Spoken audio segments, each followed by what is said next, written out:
नमस्कार, आप देख रहे हैं पंजाब केसरी टीवी और इस वक्त की बड़ी खबर कि कल जो अमृतसर में एक जहाज अमेरिका से आया है, डिपोर्ट किए गए 104 जो यात्री आए हैं, उन्हें लेकर अब आज संसद में भी जो आवाज उठाई जाएगी। कांग्रेस सांसदों की ओर से आज इस पूरे मामले को लेकर केंद्र सरकार के सामने आवाज उठाई जाएगी। हमारे साथ इस वक्त पटियाला से लोकसभा के सांसद डॉक्टर धर्मवीर गांधी जुड़े हैं, बात करते हैं उनसे। डॉक्टर साहब, पंजाब केसरी टीवी पर आपका स्वागत है। धन्यवाद जी डॉक्टर साहब, ये जिस तरीके से अमेरिका से कल 104 यात्रियों का जो जहाज आया है, उसको लेकर का ये भी कहा जा रहा है, ये बयान भी आ रहे हैं कुछ नेताओं के कि जानबूझकर पंजाब में उतारा गया और पंजाब को बदनाम करने की कोशिश जो है वो की गई है। इसे कैसे देखते हैं आप? देखिए जी, आपकी बात बिल्कुल जायज है। जिस अपमानजनक तरीके से हमारे भारतीय नागरिकों को जो कि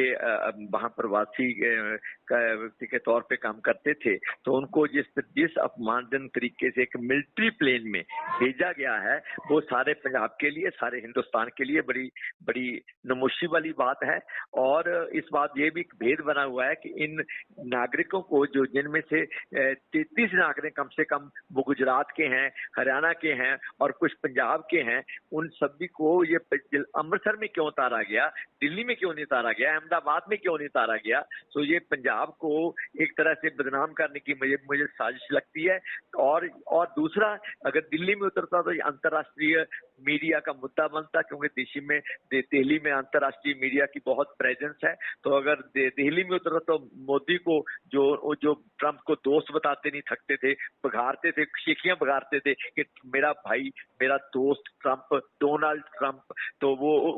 उनके इस रिश्ते पे जो एक सवाल खड़ा होना था और उनकी चुप्पी पे जो सवाल खड़ा होना था, उनके इसके विरोध में आवाज बुलंद, क्योंकि अचानक तो आया नहीं, इनसे बात करके आया है। तो जिस तरह कोलंबिया, एक छोटे से देश ने अमेरिकन जहाज को उतरने नहीं रहा, उसने कहा कि हम अपने नागरिकों सम्मानजनक ढंग से वहां से लेके आएंगे, आपका जहाज जहां मिलिट्री का प्लेन नहीं उतरेगा। तो भारत 142 करोड़ की आबादी वाला देश इतनी हिम्मत नहीं जुटा पाया, प्रधानमंत्री मोदी और भाजपा, कि अमेरिका को कह सके कि ये कोई तरीका नहीं है, ये मानव अधिकारों का हनन है, ये एक अंतर्राष्ट्रीय रिश्तों में एक नया आप ये ट्रेंड डाल रहे हैं, नई एक प्रथा डाल रहे हैं जो कि बहुत घातक है। मानवीय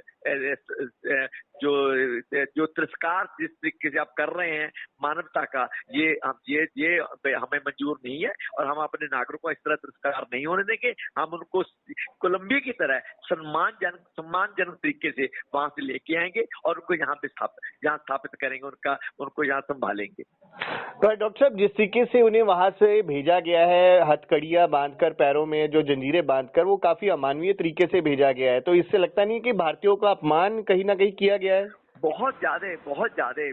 जब से दुनिया आवाजाही शुरू हुई है, दुनिया में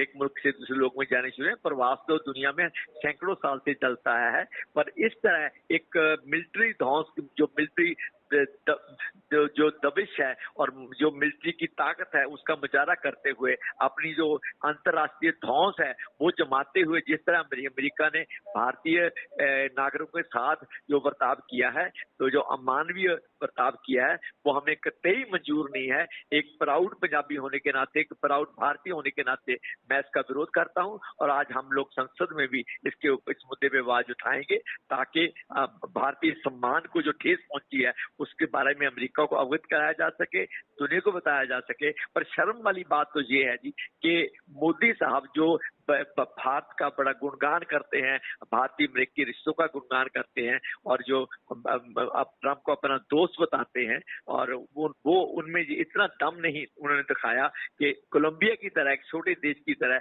वो भी अपने नागरिकों का सम्मानजनक तरीके से अमेरिका से वो उनको वापस ला सके और अपने जहाज भेजकर उनको यहाँ लाया जाता तो बात ही कुछ और होती। आज जिस तरह उनको बेड़ियां डालकर या उनको चेन में डालकर जिस तरह अमृतसर उतारा गया है, वो तो उससे हमारा सबका शर्म सिर शर्म से झुक जाता है और सरकार को हम लानत भेजते हैं और अमेरिका को भी लानत भेजते हैं कि उन्होंने मानवीय अधिकारों का जिस तरह हनन किया है और जो अमेरिका आज तक मानवीय अधिकारों की रक्षा करने का ढोंग करता है, हालांकि उसने सबसे ज्यादा दुनिया में मानवीय अधिकारों का हनन किया है, चाहे वो पनामा हो, चाहे एल सल्वाडोर हो, चाहे वो इराक हो, चाहे वो अफगानिस्तान हो, जिस तरह उन्होंने जगह जगह मानवीय अधिकारों का कत्ल किया है, हनन किया है, वो तो उनके चलते अब जो उनकी बात करने की भी जो उनका अधिकार है मानवीय अधिकारों के बारे वो उसका खत्म हो गया है। वो कटहरे में खड़ा है मानवीय अधिकारों के हनन के मामले में। डॉक्टर साहब, एक चीज और, जो जिस तरीके से आपने कहा कि आप आज संसद में इस पूरे मामले को उठाएंगे, तो किस तरीके से, क्या सभी कांग्रेस सांसद एकजुट होकर इस बात को रखेंगे और तमाम जो सांसदों का साथ आपको इस बारे में मिल रहा है क्या? नहीं, अभी तो हम संसद जा रहे हैं जी, अभी 11 बजे संसद शुरू होगी, तो हम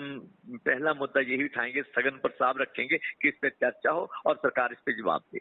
बहुत बहुत शुक्रिया डॉक्टर साहब, पंजाब केसरी से बात करने के लिए।